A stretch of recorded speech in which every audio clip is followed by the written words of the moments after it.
মাত্র 2টা ডিম আর 1 কাপ ময়দা দিয়ে তৈরি করব খুবই মজাদার, বাচ্চাদের খুবই পছন্দের প্যানকেক। আসসালামু আলাইকুম everyone, welcome to Sadia মুন্নিস kitchen.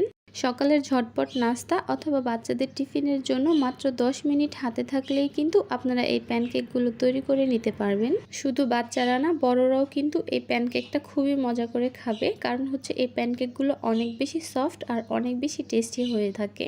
প্যানকেকগুলোকে বানানোর জন্য প্রথমে আমি এখানে নিয়ে নিব রুম টেম্পারেচারে থাকা 2টা ডিম। এরপর 2টা ডিমের জন্য আমি এখানে নিয়ে নিব 3/4 কাপ চিনি, মানে 1/4 কাপ দিয়ে 3 বার মেপে নিলেই 3/4 কাপ হয়ে যাবে। লবণ দিয়ে দিচ্ছি 1/4 চা চামচ। মিষ্টি খাবারে যদি লবণটা পছন্দ না করেন তবে বাদ দিলেও চলবে।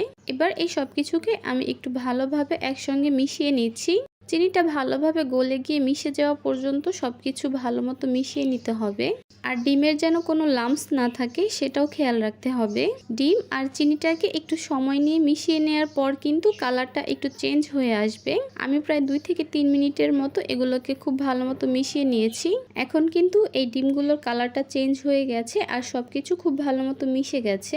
এবার আমি শুকনো উপকরণগুলো দিয়ে দিব, আর এই শুকনো উপকরণগুলো একটু ছেঁকে নেওয়ার চেষ্টা করবেন। আমি এখানে দিয়ে দিচ্ছি 1 কাপ ময়দা, দিয়ে দিব 1/4 কাপ গুঁড়া দুধ। চাইলে আপনারা গুঁড়া দুধটা বাদও দিতে পারেন, যেহেতু ব্যাটারটা করব লিকুইড দুধ দিয়ে, তাই এ পর্যায়ে গুঁড়া দুধটা বাদও দিতে পারবেন, তবে দিলে টেস্টটা আরও বেড়ে যাবে।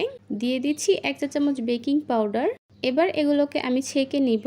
এ পর্যায়ে শুকনা উপকরণগুলোকে অবশ্যই চেষ্টা করবেন চেলে নেওয়ার, এতে করে ব্যাটারের মধ্যে কোনো লাম্পস হবে না। দিয়ে দিচ্ছি 1 কাপ লিকুইড দুধ, 1 চা চামচ দিয়ে দিচ্ছি ভ্যানিলা এসেন্স, তেল দিয়ে দিচ্ছি 2 টেবিল চামচ। এখন আমি এই সব কিছুকে ভালোভাবে মিশিয়ে নিচ্ছি, আর মিশিয়ে নেওয়ার কাজটা কিন্তু একটু সময় নিয়ে করার চেষ্টা করবেন, এতে করে ব্যাটারটা খুবই স্মুথ হবে। প্যানকেকটা তৈরি করার জন্য এখানে একটা ঘন ব্যাটার তৈরি করে নিতে হবে। আপনাদের কাছে যদি মনে হয় ব্যাটারটা কিছুটা পাতলা হয়েছে তাহলে কিছুটা ময়দা অ্যাড করে নেবেন, আবার যদি মনে হয় ব্যাটারটা ঘন হয়েছে তাহলে অল্প একটু ময়দা অ্যাড করে দিবেন, তাহলেই হবে। আমি আপনাদেরকে ব্যাটারের কনসিস্টেন্সিটা একটু দেখিয়ে দিচ্ছি। দেখতেই পাচ্ছেন ব্যাটারের মধ্যে কোনো রকমের লাম্পস তৈরি হয়নি, আর প্যানকেকের জন্য কিন্তু ঠিক এরকমই একটা ব্যাটার তৈরি করে নিতে হবে। চুলায় একটা প্যান বসিয়ে চুলার আঁচটা লোতে রেখে একটা অয়েল ব্রাশ দিয়ে তেল ব্রাশ করে নিচ্ছি। এবার এই প্যানের ঠিক মাঝ বরাবর একটা গোল চামচ দিয়ে 1 চা চামচ ব্যাটার দিয়ে দিচ্ছি। ব্যাটারটাকে ছড়ানো যাবে না, ঠিক একই জায়গায় ঢালতে হবে, ব্যাটারটা কিন্তু একাই ছড়িয়ে যাবে।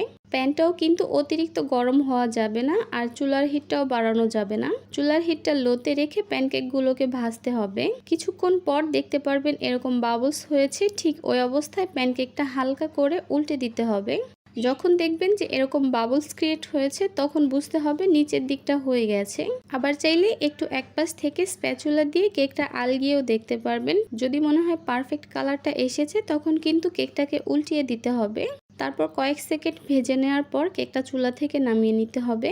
আপনাদের বোঝার সুবিধার্থে আমি আপনাদেরকে আরও একটা কেক তৈরি করে দেখিয়ে দিচ্ছি।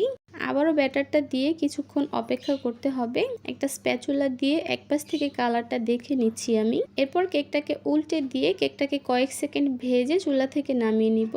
দেখেই তো নিলেন কত সহজে প্যানকেকটা তৈরি করে নিয়েছি। একইভাবে আমি সবগুলো প্যানকেক তৈরি করে নিয়েছি। সবগুলো প্যানকেকই হয়েছে অসংখ্য ছিদ্রযুক্ত আর একদমই পারফেক্ট। সকালের নাস্তা বা বাচ্চাদের টিফিনের জন্য প্যানকেক হচ্ছে একটা বেস্ট অপশন। আমি আপনাদেরকে একটা প্যানকেক ছিঁড়ে দেখিয়ে দিচ্ছি, আপনারা দেখলেই বুঝতে পারবেন যে ভেতরটা কতটা সফট আর স্পঞ্জি হয়েছে। আশা করছি আমার আজকের এই রেসিপিটি আপনাদের কাছে খুবই ভালো লেগেছে আর সহজও লেগেছে। তাহলে আজকে এ পর্যন্তই। সবাই অনেক বেশি ভালো থাকবেন, সুস্থ থাকবেন। আল্লাহ হাফেজ।